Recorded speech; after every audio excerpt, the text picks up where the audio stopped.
So hello friends, destination S YouTube platform पे आपका फिर से स्वागत है। और मैं अभिषेक सिसोदिया डेली की तरह आपके लिए कुछ करंट अफेयर्स के इंपॉर्टेंट जो कि आपके 17th बीपीएससी के लिए इंपॉर्टेंट हो सकता है लेकर के आया हूँ। ठीक है, तो आज 1 जुलाई देखते हैं कि आज कौन कौन से करंट अफेयर्स इंपॉर्टेंट है आपके एग्जामिनेशन पर्सपेक्टिव से। ओके, तो हम लोग एमसीक्यू फॉर्म में चीज़ों को करेंगे। तो पहले आपके सामने एक एमसीक्यू प्रेजेंट किया जाएगा, आपको उस एमसीक्यू का आंसर देना है। आप अगर आंसर दे दे पाएँ बहुत अच्छी बात है। इन केस आपको कुछ प्रॉब्लम है तो मैं आंसर के साथ साथ डिटेल एक्सप्लेनेशन भी आपको बताऊंगा। ठीक है, तो आप पेशेंसफुली आराम से सुनिए, आपका जो भी टॉपिक है यहाँ से बेसिक से आपको क्लियर किया जाएगा। ओके, तो पहला क्वेश्चन आपके सामने ये है कि recently first centre of protecting Asian king vulture, जिसको हम रेड हेडेड वल्चर भी बोलते हैं, has been started in which state. अगर मैं इसको हिंदी में रिपीट करूं तो हाल ही में एशियाई राजा गिद्ध लाल सिर वाले गिद्ध की रक्षा के लिए पहला केंद्र किस राज्य में शुरू किया गया है। आपके ऑप्शंस है ए उत्तराखंड, बी उत्तर प्रदेश, सी राजस्थान या डी गुजरात। एक मिनट आप ट्राई करिए इसको। देखिए, इसका जो सही आंसर है वो है उत्तर प्रदेश। ठीक है, तो अभी हाल ही में उत्तर प्रदेश में आपका पहला मतलब कि पहला नहीं, मतलब एशियन किंग वल्चर के प्रोटेक्शन के लिए, इसको रेड हेडेड वल्चर भी बोलते हैं हम लोग, उनका प्रोटेक्शन के लिए पहला सेंटर खोला गया है। तो थोड़ा सा इस न्यूज़ को हम लोग बेसिक से समझते हैं कि आखिर क्या चीज़ है। देखो, Uttar Pradesh has started building the world's first centre. World's first मतलब दुनिया का पहला, इंडिया का बात नहीं कर रहे हैं हम लोग, तो दुनिया का पहला world first protecting and raising the Asian king vulture, मतलब कि एशियन किंग वल्चर के लिए एशिया का जो किंग वल्चर है, जिसको हम लोग क्या बोलते हैं, रेड हेडेड वल्चर भी बोलते हैं, तो इसका जो पहला प्रोटेक्शन सेंटर है वो कहाँ खोला गया है, उत्तर प्रदेश में। बेसिक इन्फॉर्मेशन क्लियर हो गया आपको, ठीक है ना। अगर उत्तर प्रदेश में भी आ जाए कहाँ पे, तो उत्तर प्रदेश में महाराजगंज। ठीक है, आगे देखते हैं।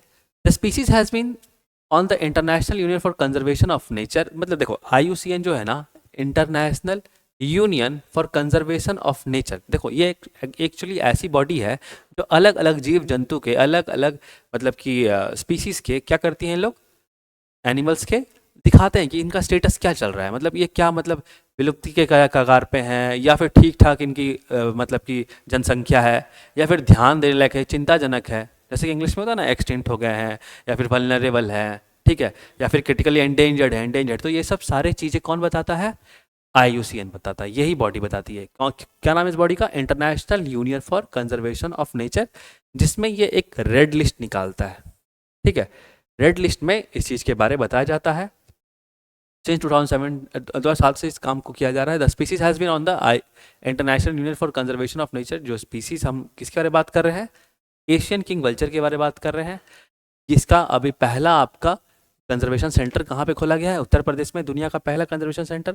दूसरी बात कि इसको IUCN के रेड लिस्ट में 2007 से है, क्योंकि कहीं ना कहीं इसकी जनसंख्या ग्रेव डेंजर के स्थिति में पहुंच गई है। थोड़ा इस पर ध्यान देना पड़ेगा, नहीं तो हो सकता है कि ये फिर विलुप्त हो जाए। ओके, और प्रोजेक्ट का भी मकसद क्या है हमारा, इस प्रोजेक्ट का मकसद भी इस रेड हेडेड वल्चर को बचाना है, एशियन किंग वल्चर को बचाना है। ठीक है, तो आपके लिए फैक्चुअल इन्फॉर्मेशन था कि भाई आपको बताना था कहाँ पे पहला सेंटर खुला है, तो वो आपका उत्तर प्रदेश में।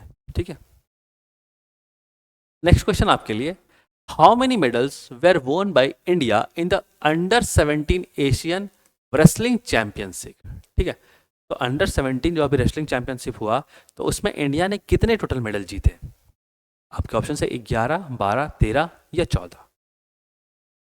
तो मैं आपको देखो बता दूं कि अभी हाल ही में हुए अंडर 17 एशियन रेसलिंग चैंपियनशिप 2024 में भारत ने 11 मेडल्स जीते हैं ऑल टोटल। ठीक है, थोड़ा सा इस खबर का और विश्लेषण करते हैं और देखते हैं इसके बारे में। तो देखो, इंडियन रेसलर्स, भारत के जो रेसलर्स हैं, उन्होंने, पहलवानों ने 11 मेडल, टोटल 11 मेडल्स जीते हैं आपके कहाँ पे, Asian under 17 Asian wrestling championship, under 17 Asian wrestling championship, जो कि कहाँ पे हुआ इस बार, जॉर्डन में। ठीक है, अमान जॉर्डन में, जून 22, 24 से लेकर 24 जून तक, ठीक है, इस चीज़ का ध्यान रखना। बहुत रिसेंट का न्यूज़ है, तो आपका करंटली अपडेटेड चीज़ आपको प्रोवाइड किया जा रहा है। तो ध्यान रखना, इंडिया ने टोटल 11 मेडल्स जीते हैं आपके अंडर 17 एशियन रेसलिंग चैंपियनशिप में। और अगर क्वेश्चन आता है कि अंडर 17 एशियन रेसलिंग चैंपियनशिप अभी हाल ही में कहाँ हुआ, तो आपका आंसर क्या आएगा? जॉर्डन। ओके, मूव करते हैं नेक्स्ट क्वेश्चन पे। तो अब आपको बताना है, हु वोन 2 bronze medal for India at the archery world cup 2024। बोलने का मतलब कि अभी हाल ही तीरंदाजी विश्व कप 2024 में भारत के लिए 2 कांस्य पदक किसने जीता है? आपके ऑप्शन है, ए प्रवीण जाधव, बी अभिषेक वर्मा, सी धीरज बोमदेवरा, या फिर डी लिम्बाराम। तो देखो, जो आपका सही उत्तर हो जाएगा, जिन्होंने अभी हाल ही में आर्चरी वर्ल्ड कप में 2 ब्रॉन्ज मेडल जीता है, वो हो जाएंगे आपके धीरज बोमदेवरा। ठीक है, तो धीरज बोमदेवरा। फैक्चुअल इन्फॉर्मेशन याद रखना, किसी भी एग्जाम में इस तरह के क्वेश्चन आपके सामने पूछे जा सकते हैं। ठीक है, तो समझते हैं थोड़ा सा इस खबर को। At the archery world cup, अभी जो हाल ही में तीरंदाजी का जो विश्व कप हुआ 2024 में, उसके तीसरे चरण में, ठीक है, मतलब कि कहाँ हुआ? टर्की में। ठीक है, तो आर्चरी वर्ल्ड कप, तीरंदाजी का विश्व कप 2024 टर्की में 22 साल के धीरज बोमदेवरा, तो धीरज बोमदेवरा जी ने अभी 2 ब्रॉन्ज मेडल जीते हैं। ठीक है, इस चीज़ का ध्यान रखना। एक इंडिविजुअल था, एक उनका मिक्स्ड में था। ठीक है, ये भी आप इंफॉर्मेशन ले लो यहाँ से। आगे बात करें तो इंडिया सिक्योर्ड 4 मेडल्स ओवरऑल कितना मेडल मिला इंडिया को? 4 मेडल्स मिले। ओके, 1 गोल्ड, जिसका अगर विश्लेषण किया जाए तो 4 गोल्ड जो कि आर्चरी वर्ल्ड कप 2024 में इंडिया को मिला टर्की में, तो उसमें 1 गोल्ड है, 1 सिल्वर है और 2 ब्रॉन्ज मेडल है। ठीक है, बेसिक इंफॉर्मेशन था। ओके, मूव करते हैं हम लोग नेक्स्ट क्वेश्चन पे। तो अब आपको बताना है, who among the following are brand ambassadors of ICC T20 world cup 2024। काफ़ी बेसिक और काफ़ी इंपॉर्टेंट क्वेश्चन आपके लिए, कि इस बार जो T20 वर्ल्ड कप हुआ उसमें आपको बताना है कि आखिर इसमें से कौन लोग हैं जो कि ब्रांड एम्बेसडर आईसीसी की तरफ से T20 वर्ल्ड कप के लिए घोषित किए गए हैं। आपके ऑप्शन है 1 Shahid Afridi, 2 Usain Bolt, 3 Chris Gayle, 4 Yuvraj Singh. तो आपको ये सब चेक करना है, इसमें से कौन कौन से हैं। तो देखो, मैं आपको बता दूं, यहाँ पे जो आंसर होगा वो डी, ऑल ऑफ दिस। इन सारों को, सभी के सभी उपयुक्त सभी लोगों को आईसीसी ने T20 के लिए ब्रांड एम्बेसडर घोषित किया है। ठीक है, तो शाहिद अफरीदी भी हैं, हुसैन बोल्ट जी भी हैं, ठीक है, क्रिस गेल भी हैं और युवराज सिंह। ओके, तो ये जरूर से ध्यान रखना, किसी भी एग्जाम में इस क्वेश्चन को फ्रेम किया जा सकता है। ओके, थोड़ा सा पढ़ते हैं इस खबर के बारे। तो Shahid Afridi joins India legendary Yuvraj Singh के साथ। पहले से युवराज सिंह है, उसके बाद फिर क्रिस गेल जी भी हैं। ओके, और क्रिस गेल के बाद फिर हुसैन बोल्ट भी हैं। ओके, तो Yuvraj Singh, Chris Gayle, Usain Bolt और फिर शाहिद अफरीदी को भी ऐड किया गया था। तो ओवरऑल ये सभी आपके T20 ICC T20 cricket world cup के ब्रांड एम्बेसडर इस बार के लिए घोषित किए गए। ठीक है, ध्यान रखना, among the brand ambassadors of International Cricket ICC T20 world cup. ठीक है, ओके, आगे मूव करते हैं। तो where has the world largest nuclear plant JT60SA, world largest nuclear plant JT60SA has been commissioned. तो ये बताना आपको अभी, वर्ल्ड लार्जेस्ट न्यूक्लियर प्लांट, जिसको क्या नाम से, क्या निकनेम क्या दिया हुआ है? JT60SA। ये भी आपको क्वेश्चन पूछा जा सकता है। फिलहाल ये आप आंसर बताओ कि किस देश ने अभी largest nuclear plant JT60SA commission किया। आपके ऑप्शन है A Japan, B China, C Russia या डी अमेरिका। तो देखो, इसका जो सही उत्तर हो जाएगा आपके लिए ए, जापान ने अभी लार्जेस्ट न्यूक्लियर प्लांट बनाया है, जिसका नाम क्या है? JT60SA।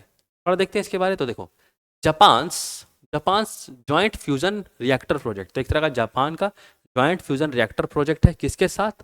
With European union, very important. हो सकता है इधर से भी क्वेश्चन घुमा के पूछा जाए कि जापान ने रिसेंटली किसके साथ कोलैबोरेट किया आपका बहुत लार्जेस्ट न्यूक्लियर प्लांट बनाने के लिए, तो जापान ने यूरोपियन यूनियन के साथ, ठीक है। तो जापान यूरोपियन यूनियन के साथ मिलके फ्यूजन रिएक्टर है एक तरह का, कौन सा रिएक्टर है, फ्यूजन रिएक्टर। तो अपने में ध्यान रखना भाई, फ्यूजन रिएक्टर बहुत ज़्यादा एनर्जी प्रोड्यूस करता है, फ्यूजन रिएक्टर रिएक्शन से भी ज़्यादा एनर्जी प्रोड्यूस होता है फ्यूजन रिएक्शन में, ठीक है। इस चीज़ का जरूर से ध्यान रखना। और क्या नाम है आपका रिएक्टर का, JT60 ऐसा, ठीक है। आगे देख लें, तो वाज इनॉग्रेटेड एट नाका इन जापान, ठीक है। नाका जापान में इसको स्टार्ट किया गया, making the start of experimental operation for the world's biggest and most advance tokamak. एक तरह का न्यूक्लियर रिएक्टर को भी हम लोग टोकामेक बोलते हैं, ठीक है। तो ध्यान रखना, वर्ल्ड्स लार्जेस्ट न्यूक्लियर रिएक्टर अगर बोला जाए तो आपका आंसर क्या हो जाएगा, Japan. With which country collaboration के साथ, कौन सी कंट्री के साथ मिलकर बनाया इन्होंने, तो यूरोपियन यूनियन, ठीक है। ओके, आगे मूव करते हैं नेक्स्ट क्वेश्चन में। तो अब बताना आपको, the annual festival Gorsam Kora, the annual festival Gorsam Kora was recently held in which state of India. आपको बताना हाल ही में गौरसम खोरा जो फेस्टिवल है वो आखिर कौन से राज्य में आयोजित किया गया। आपके ऑप्शन है ए असम, बी नागालैंड, सी अरुणाचल प्रदेश या डी मणिपुर। तो देखो आपका जो आंसर हो जाएगा यहाँ पे सी अरुणाचल प्रदेश, ठीक है। तो गौरसम कोरा जो अभी हाल ही में सेलिब्रेट किया गया फेस्टिवल है, महोत्सव उत्सव है, उसको कहाँ मनाया गया, अरुणाचल प्रदेश में, ठीक है। थोड़ा देखते हैं इसके बारे। तो देखो it is held in Arunachal Pradesh, Arunachal Pradesh में कहाँ पे, जिमथांग वैली, ठीक है। अरुणाचल प्रदेश में जिमथांग वैली, ये ध्यान रखना, हो सकता है आपको वैली के नाम से भी क्वेश्चन पूछ लिया जाए कि जिमथांग वैली कहाँ पड़ता है, अरुणाचल प्रदेश, ठीक है। तो हाल ही में जिमथांग वैली जो कि अरुणाचल प्रदेश में पड़ता है, वहाँ पे कौन सा फेस्टिवल, गौरसम कोरा, ठीक है, वो मनाया गया अलॉन्ग विथ न्यामजांग चू रिवर। तो जिमथांग वैली के आसपास कौन सा है, न्यामजांग चू रिवर है, जहाँ पे फेस्टिवल मनाया गया। दिस इज एनुअल फेस्टिवल, ये सालाना इस फेस्टिवल को मनाया जाता है। Is held at Gorsam Chorten 93 feet tall stupa, मतलब समझ लो कि इस फेस्टिवल कहाँ मनाया जाता है, गौरसन चौटम, जो कि एक 93 फीट टॉल स्तूपा है, ठीक है। स्तूपा क्या एक तरह का रिलिक्ट होता है, बुद्धिज्म से रिलेटेड, बुद्धिज्म धर्म से रिलेटेड होता है स्तूपा तुम्हारा, ठीक है। अगर तुमको कुछ कन्फ्यूजन है, नहीं पता हो, तो एक्चुअली क्या है ना कि बुद्धिस्ट के जो मॉन्क्स लोग होते हैं ना, उनका रिलिक्स क्या होता है, उनके पार्ट्स मतलब कि सोच लो कि उनके डेथ के बाद उनका कुछ सामग्री होगा, जैसे किताब हो गए उनके, या उनका कपड़ा हो गया, उनके वस्त्र हो गया, कोई भी उनकी जो सामग्री जो यूज़ करते थे, उसको अगर हम लोग कहीं रखते हैं उनके देहांत के बाद, तो हम लोग क्या करते, क्या बोलते हैं उसको, स्तूपा बोलते हैं एक तरह से, ठीक है। इस चीज़ का ध्यान रखना आप लोग। तो यहीं पे तुम्हारा गौरसम चौटन, जिनका 93 फीट टॉल स्तूपा है, built during the 13th century AD by a local monk Lama Pradhar, ठीक है। तो ज़्यादा हिस्ट्री में आपको ऐसे भी नहीं जाना है, आपको बेसिक यही ध्यान रखना है कि आपसे एक सिंपल क्वेश्चन पूछा जाएगा कि गौरसम कोरा फेस्टिवल कहाँ मनाया जाता है, आपको अरुणाचल प्रदेश, ये आंसर टिक करना है। साथ में आप थोड़ा बेसिक जान लो ताकि चीज़ों को याद रखने में आसानी होती है। ओके, मूव करते हैं नेक्स्ट क्वेश्चन पे। तो अब आपको बताना है which country has become the first country in the world to bring soil samples from the dark side of the moon. तो पहली बार आखिर ऐसा कौन सा देश है, कौन सी किस कंट्री ने पहली बार to bring soil samples from dark side of the moon. तो dark side of the moon से कौन सी कंट्री ने अभी हाल ही में सॉइल का कुछ पार्ट्स लेकर के आए हैं। तो आपके ऑप्शन है A China, B India, C America या डी जापान। तो देखिए यहाँ जो आपका सही आंसर हो जाएगा ए चाइना। अभी आपको पता है कि चाइना ने चांगे मिशन के थ्रू ही ये सारे ऑपरेशंस किए हैं, चाइना के साउथ पोल पे दूसरे तरफ, मतलब कि मून के दूसरे फेस की तरफ जाकर के वहाँ से कुछ मिट्टी लेकर के आया है। तो थोड़ा पढ़ते हैं इसके बारे में। देखो, China recently became the first country, very important, आप इस चीज़ को जरूर ध्यान रखना, ठीक है। यहाँ पे एक क्वेश्चन है, मतलब एक मार्क्स है आपका। चाइना पहला ऐसा देश है जिसने फार साइड ऑफ द मून, मतलब मून के दूसरे तरफ, अगर मैं आपको चीज़ समझा दूँ ना, देखो जैसे कि ये पृथ्वी है ना, तो अगर मून है तो मून का हम लोग को हमेशा क्या होता है, एक ही साइड बार बार दिखता है, ठीक है, दूसरा साइड नहीं दिखता। हम लोग जनरली इसी तरफ को देखते हैं, जैसे कि ये क्या है, अर्थ है, ठीक है, ये मून है, ओके। तो हम लोग को एक ही साइड दिखता है, दूसरा साइड जनरली नहीं दिखता। अब क्या है कि चाइना जो है वो दूसरा साइड जा करके यहाँ से लेकर के आया है आपका मिट्टी को, दूसरे साइड से लेकर के आया है, ठीक है, very important. China recently became the first country successfully bring back rock and soil samples from the far side of the moon. Far side of the moon मैंने आपको समझा दिया अभी, ठीक है ना। तो फार साइड ऑफ द मून से अगर क्वेश्चन आता है कि कुछ मिट्टी या कुछ पत्थर के टुकड़े लाने वाला पहला कौन सा देश है, तो चाइना होगा, ध्यान रखना इस बात का। ओके, दिस फीट वाज, मतलब कि ये जो अचीवमेंट है, this achievement by China Chang'e mission, very important, Chang'e 6 हो सकता है चांगे से कंफ्यूज कर ले आपको, चांगे तो मल्टीपल मिशन है चाइना का। तो ये कौन सा मिशन था जिसके थ्रू चाइना ने फार साइड ऑफ द मून से मिट्टी लेकर के आया, उसका नाम था चांगे 6, ठीक है, याद रखना इस चीज को, ठीक है। चांगे 6 स्पेसक्राफ्ट नाम है, when it return to earth from moon. तो चांगे 6 स्पेसक्राफ्ट से ही आपका इस मट्टी, इस मून के मट्टी को लेकर के आया गया था। ओके, मूव करते हैं अगले क्वेश्चन पे। तो अब बताना है आपको where was the 5th edition. Edition पे ध्यान रखना, कभी कभी बीपीएससी क्या करता है, एडिशन पे क्वेश्चन पूछ लेता है आपसे, कौन सा edition, first, second, third, fourth, ठीक है। तो 5th एडिशन याद रखना, recently 5th edition of annual joint military exercise Dharma Guardian, annual joint military exercise Dharma Guardian अभी हाल ही में कहाँ पे हुआ, या फिर 5th एडिशन उसका कहाँ पे इसको किया गया। आपके ऑप्शन है ए टोक्यो, बी विशाखापट्टनम, सी केरला, या डी राजस्थान। देखो इसका जो सही उत्तर है आपका दैट इज डी राजस्थान, ठीक है ना। इस चीज का ध्यान रखना, थोड़ा सा देख लेते हैं इस न्यूज के बारे। धर्म guardian the 5th joint military exercise, कौन सा एडिशन था धर्म गार्जियन का, 5th जॉइंट मिलिट्री एक्सरसाइज था। अब ये किन दो देशों के बीच में होता है धर्म गार्जियन, आपको पता है क्या, देखो ये होता है इंडिया और जापान के बीच में, ठीक है, इंडिया और जापान के बीच में, इंडियन आर्मी और जापान का ground self defence force. Okay, ended at Mahajan field firing range Rajasthan, Mahajan field firing range Rajasthan. बोलने का मतलब अब इतना दिमाग में रखो कि राजस्थान में अभी इंडिया और जापान के बीच में धर्म गार्जियन ऐसे भी ध्यान रखना है आप लोग को कि धर्म गार्जियन मिलिट्री एक्सरसाइज, सैन्य अभ्यास किसके बीच में है, भारत और जापान के बीच में, ठीक है।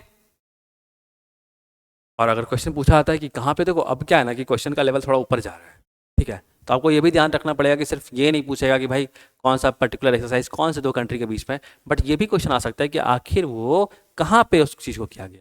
तो अभी राजस्थान में इस चीज़ को किया गया, ठीक है। नेक्स्ट क्वेश्चन, अब रेसिप्रोकल लॉजिस्टिक एग्रीमेंट, एक तरह का reciprocal logistic agreement called RELOS, क्या नाम है रेसिप्रोकल लॉजिस्टिक एग्रीमेंट का, RELOS, will be sign between India and which country, Bharat और किस देश के बीच में रिलॉस अभी हाल ही में साइन हुआ, आपको ये बताना है। आपके ऑप्शन है A Japan, B Switzerland, C Russia, या डी नॉर्वे। देखो इसका जो सही आंसर है वो हो जाएगा आपका सी रशिया, ठीक है। तो देखते हैं कि क्या है सॉल्यूशन में। India Russia mutual logistic agreement, India Russia mutual logistic agreement, Russia has approved the draft of the logistic agreement for signing with India. मतलब कि रशिया ने, देखो रशिया ने अभी क्या किया, रशिया ने अभी हाल ही में अप्रूव कर दिया, अप्रूवल दे दिया है कि हाँ मतलब अब साइन होने ही वाला है, ठीक है, मोस्ट प्रोबेबली हो भी जाए जब बहुत जल्दी। तो रशिया ने फाइनल अप्रूव दे दिया किस चीज़ को, ड्राफ्ट लॉजिस्टिक एग्रीमेंट को। लॉजिस्टिक एग्रीमेंट की लॉजिस्टिक क्या होता है, लॉजिस्टिक मतलब कि कुछ भी सामान, कुछ भी पार्ट्स, मतलब कि वो या तो डिफेंस का हो सकता है या फिर कुछ मतलब यूजफुल चीज़ों का हो सकता है। तो लॉजिस्टिक एग्रीमेंट हम लोग को मेनली यहाँ पे डिफेंस पर्पस पे ध्यान देना है, ठीक है, कि लॉजिस्टिक से रिलेटेड जो भी डिफेंस के इक्विपमेंट्स हैं इन सब चीज़ों के बारे में बात हो रही है यहाँ पे। तो Russia has approved the draft of logistic agreement for signing with India. तो इंडिया और रशिया के बीच में लॉजिस्टिक एग्रीमेंट्स का साइन हो चुका है, ठीक है। After several years of delay, काफ़ी दिन से इस बात को मतलब कोशिश की जा रही थी कि इंडिया रशिया के साथ इस तरह के कुछ डील में आए जिसके थ्रू उसको आर्म्स और इक्विपमेंट्स का हेल्प मिले, क्योंकि तुमको पता है कहीं ना कहीं ये सब चीज़ सेफ्टी के लिए बहुत ज़रूरी है किसी भी देश के लिए, है ना। तो आर्म्स और इक्विपमेंट्स मिले ताकि इंडिया थोड़ा सा मतलब डिफेंस के मामले में अच्छे पोजीशन पे रहे, ठीक है ना। तो मेनली तो मुद्दा यही था। After several years of delay, काफ़ी दिन से इंडिया चाह रहा था ऐसा हो, रशिया के साथ ऐसा कुछ डील साइन हो। Russia mutual logistic agreement is now ready for conclusion. बोलने का मतलब कंक्लूजन क्या है कि अब ये जो डील है अब ये जल्दी ही साइन हो जाएगी, ठीक है। रशिया ने जो उसका बिल होता है, मतलब कि एक प्रारूप होता है, ढांचा होता है, स्ट्रक्चर होता है, उसके बिल को लगभग अप्रूवल दे दिया है, ठीक है। With Russia recently approving the draft approval Russia ने दे दिया है, ठीक है। तो अगर क्वेश्चन आता है कि अभी हाल ही में रशिया के साथ म्यूचुअल लॉजिस्टिक एग्रीमेंट मतलब किन दो कंट्रीज के साथ म्यूचुअल लॉजिस्टिक एग्रीमेंट साइन हुआ है, तो इंडिया और रशिया, ठीक है, ध्यान रखना इस बात का। और बात कर ले तो the agreement aims to streamline military to military exchange. कहीं कहीं इसमें क्या बात होगी, देखो बहुत इंपॉर्टेंट है। मिलिट्री टू मिलिट्री एक्सचेंजेस होगा और एक्सरसाइज ट्रेनिंग पोर्ट्स, ठीक है, एक्सरसाइजेस के लिए, ट्रेनिंग के लिए, पोर्ट्स के लिए। मतलब कि इंडिया और रशिया में जो अब ये डील साइन हुआ है, ठीक है, रेमलॉस, मतलब कि जो रशिया के साथ हम लोग अभी एग्रीमेंट किए, ठीक है, रशिया अप्रूव्ड लॉजिस्टिक एग्रीमेंट वाला, तो इसमें क्या होगा कि अब हम लोग क्या करेंगे, मिलिट्री एक्सचेंज कर सकते हैं, ट्रेनिंग, पोर्ट्स, ये सब चीज़ हम लोग ह्यूमैनिटेरियन असिस्टेंस, डिजास्टर एफर्ट में भी एक दूसरे का मदद करेंगे। तो बहुत अच्छा कॉपरेशन होने वाला है इंडिया और रशिया के बीच में।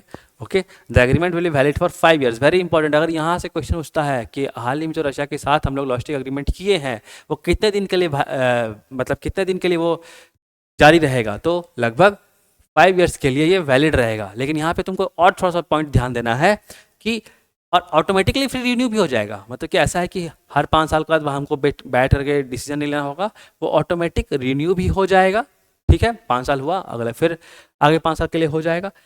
कब तक? Unless either party expresses a wish to terminate it. बोलने का मतलब क्या है, तब तक जब तक कि दोनों पार्टी में से कोई एक ऐसा ना बोल दे कि भाई हमको अब ये फर्दर नहीं कंटिन्यू करना है। तो ऐसा अभी स्टेज आने का चांसेस बहुत कम है। तो आप मान के चलो कि बहुत बढ़िया स्टेप है इंडिया के लिए, इंडिया और रशिया के लिए भी बोल सकते हैं, क्योंकि दोनों कंट्री आपस में बहुत ज़्यादा अब मिलिट्री एक्सचेंज या एक्सरसाइज या ट्रेनिंग या ह्यूमैनिटेरियन असिस्टेंस में एक दूसरे का मदद करेंगे, ठीक है, लॉजिस्टिक एग्रीमेंट साइन होने के बाद। आगे मूव करते हैं। तो थैंक यू सो मच, आज के लिए इतना ही था। और ये शॉर्ट एंड क्लिप्स वीडियो अगर आपको अच्छा लगा, इन्फॉर्मेटिव लगा, तो प्लीज़ वीडियो को ज़रूर लाइक करें और डेस्टिनेशन एज के चैनल को भी सब्सक्राइब करें।